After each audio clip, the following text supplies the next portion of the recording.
the environment is really about everything, and everything that's not us is our environment.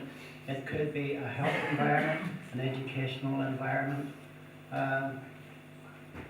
It could amount to almost any sphere of our life. 2 years ago at this conference, we had a speaker from the Save Our Sperrins protest group. They were protesting against the Dalradian Gold attempt to pollute the countryside in County Tyrone and County Derry, and particularly in the area of Greencastle and Gortin and Ruskay. This is an area of outstanding natural beauty. Now, there was some gold exploration in the 1980s, but it didn't really come to anything. In 2009 then, a Canadian company, Dalradian, arrived on the scene. Now, they didn't discover the gold, it was shown to them. They were given access to a geological survey carried out by the government and by Queen's University and through a telescope project. This provided them with air and ground mapping, an air and ground mapping which identified areas rich in minerals. So they didn't have to go looking for it. It was pointed out to them. Now, if Francie Donny could cover his ears for a moment, the farmers in the area, as you can see from it's a rich farming area. But unfortunately for the farmers in this area, they discovered that their ownership of the land didn't extend any further than the depth of a spade. Because below that depth, the land actually belongs to Her Majesty the Queen. But Dalradian applied to the Crown Estate Commissioners, and they were given options for gold and silver mining in 120,000 hectares of Tyrone and Derry. This map shows the extent of the area that have been allocated to Dalradian Gold, where they can just trample across anyone's land and start drilling for gold and silver. It stretches from, as you can see, Omagh, across to Cookstown, Magherafelt, up along the Glenshane Pass, just past Francie Donny's back door, right up to almost into Derry City and across to Omagh. That is the area that they have been allocated to mine for gold. Now, Dalradian Gold Company, they're not a heartless lot. As you can see, they have some very friendly people working for them. And they established what they called investing in social license. In other words, they allocated small grants to various community groups, to local school, to sporting bodies, charities. They were very generous to people in the local community. The local parish priest actually got his house painted by them. Now, some cynics were suggesting that perhaps this might amount to bribes. So they took another tact and they established what they called the Tyrone Fund. That meant that people in the area who wished to avail of their funds would make an application. So they weren't forcing people to take this money. But those who did take the money had to agree to allow themselves, their group, or their photographs to be used in promoting the company of Dalradian Gold. This was to be used, and they were to agree that this would be used in any publicity by the company.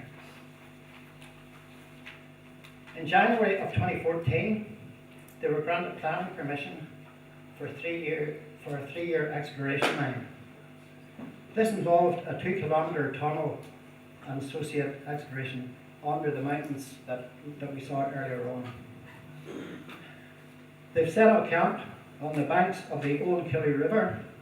Now, the Old Killy River is here.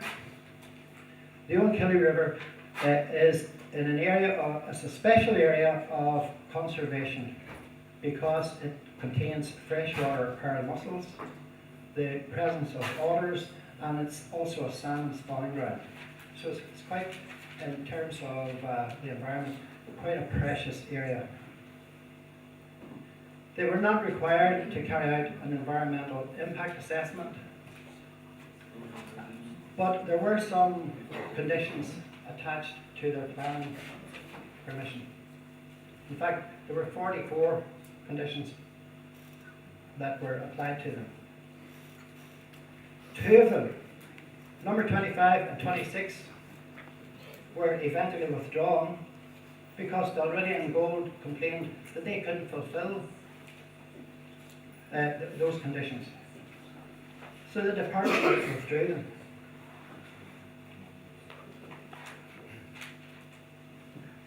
Among the Charm Offensive, the Dalradian Gold Company, they entertained some of our political leaders. Now, I'm not saying there were brown envelopes, changed hands or anything like that, I don't know. But what I do know is that the local political representatives in the area have been very quiet. They're either sitting on the fence or they're saying nothing about Dalradian Gold. Some are speaking against it, but not very forcibly. As you can see, this is Arlene on a visit to Dalradian Gold, where she donated the sum of £326,000 towards Dalradian's social enterprise, or bribe. We also have the Minister, Jonathan Bell. This is at a conference, an investment conference held in Toronto, and the gentleman in the middle here is Patrick Anderson.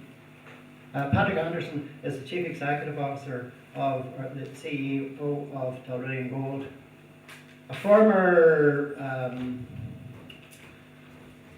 work colleague, if you could call it that, once said he wouldn't buy a second-hand car from Patrick Anderson. But I'm not sure what Jonathan Bell was buying from at the time. Now, Jonathan Bell wasn't the only politician to visit the Toronto Investment Conference. Again, Patrick Anderson across here, and you might recognise some of the other people in the photograph. These were people who were supporting Dalradian's bid for mining rights in Tyrone and Derry. Patrick Anderson at the time said, "I'm not talking about a gold mine. I'm talking about mines. I'm talking about a mining camp." They were digging 1,000 metres below the mountain to mine out this gold. Now, if you look at their hands, those who are married, that gold ring, it takes tons of rock just to extract enough gold to make that ring.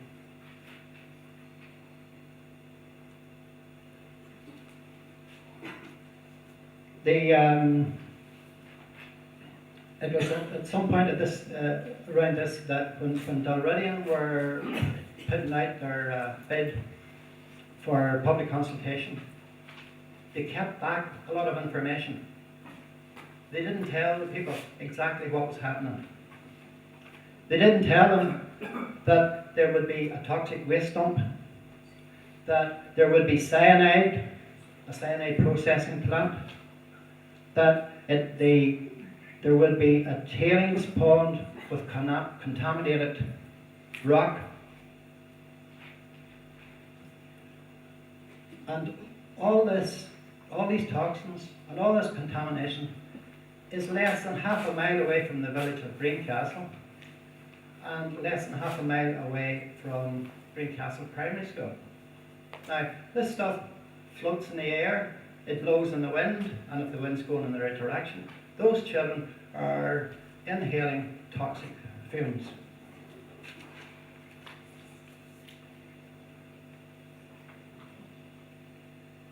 There's I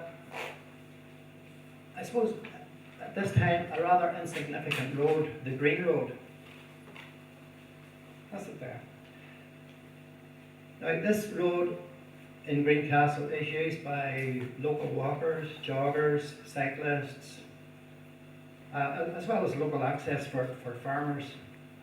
But there's also a bit of history to it, because this is the road that in the early 1600s Hugh O'Neill made his way up to Rathmullen during the flight of the Earls.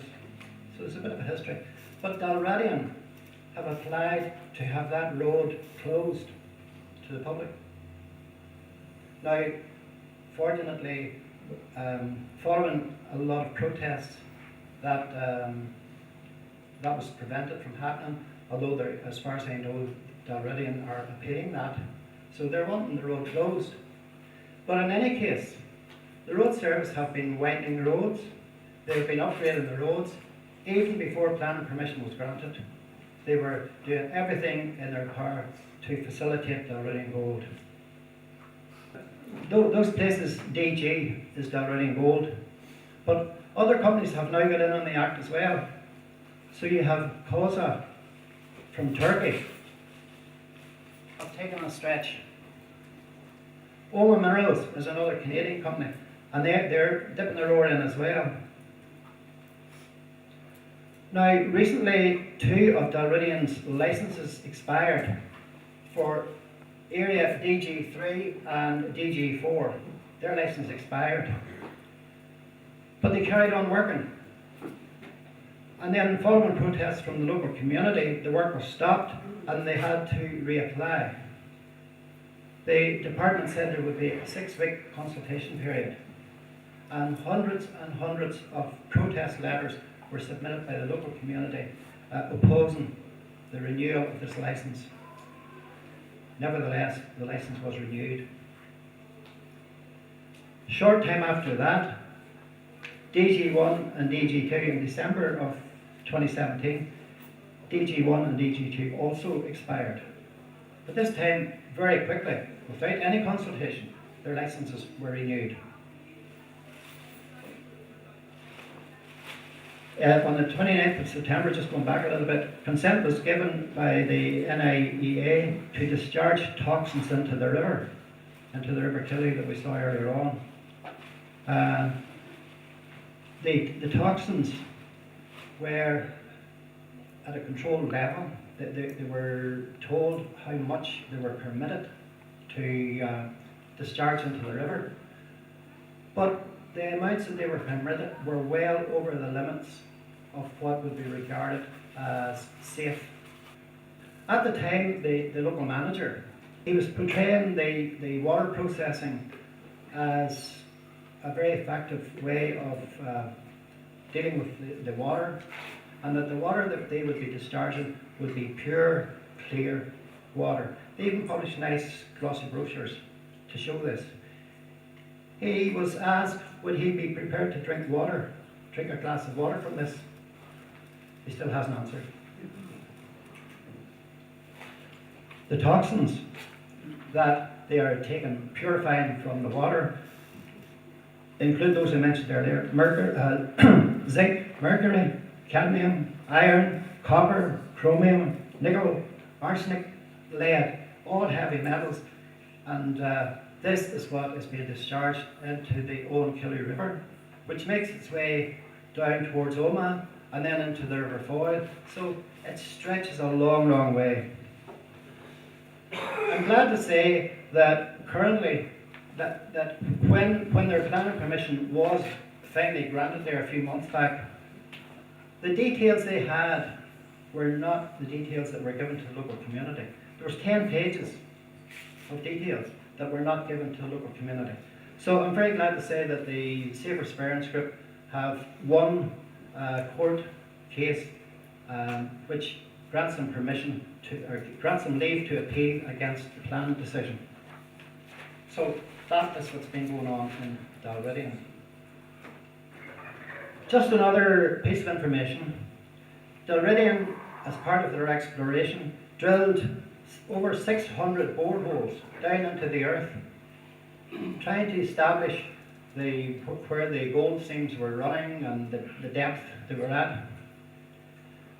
When they would finish the test holes, These were supposed to be plugged, but some have not been plugged. And in one of them, one of the boreholes was discharging sort of an orange coloured liquid. Now, 2 sheep were seen to be drinking this liquid, and shortly after that, they died. The farmer who owned the sheep was in the local pub explaining what happened to his sheep, and someone suggested to him that he should take the sheep and have them tested to see what the substance was that poisoned them. So he said, first thing in the morning, I'll be up there and I'll collect the sheep and have them tested. So early next morning, he went up to collect the sheep. They had disappeared. Now, they weren't dragged away by animals, by foxes or anything like that, because there was no trace of them. There was no will, nothing left to indicate that they would have been destroyed by wild animals. But they had disappeared. By who, we don't know. So on the 27th of November then, a 10,000-page planning application was lodged, and last week, as I say, they have won a judicial review of that plan, and hopefully that will be a success. I just want to very briefly move on to other areas. Part of the problem here is that in the absence of local government, in the absence of transparent planning processes, people are being allowed to plan almost anything without any regard to the environment. For example, and again, Francie Donnelly will be aware of this, a number of huge chicken factories have been built. Now, these are exuding chemicals into the air, toxic chemicals into the air, which are alkaline in nature.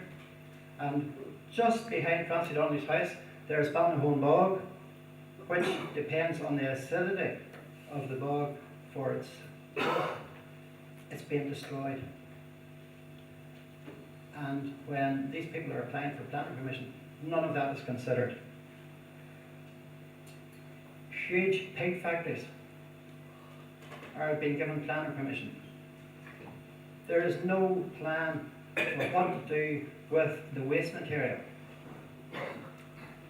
People, Friends of the Earth, have inquired and have been told that it has been sent to Scotland for processing, but no one in Scotland has seen it. Others have suggested it's gone over the border into the south, but no one in the south knows anything about it. But the local farmers know. It's been sprayed on the fields as fertiliser, and it's been washed into rivers. So the absence of transparent planning is polluting and destroying our environment, and there's no one in government either willing or able to do anything about it. And what we're calling for is for sustainable and environmental friendly production of our food processing. Thank you, comments.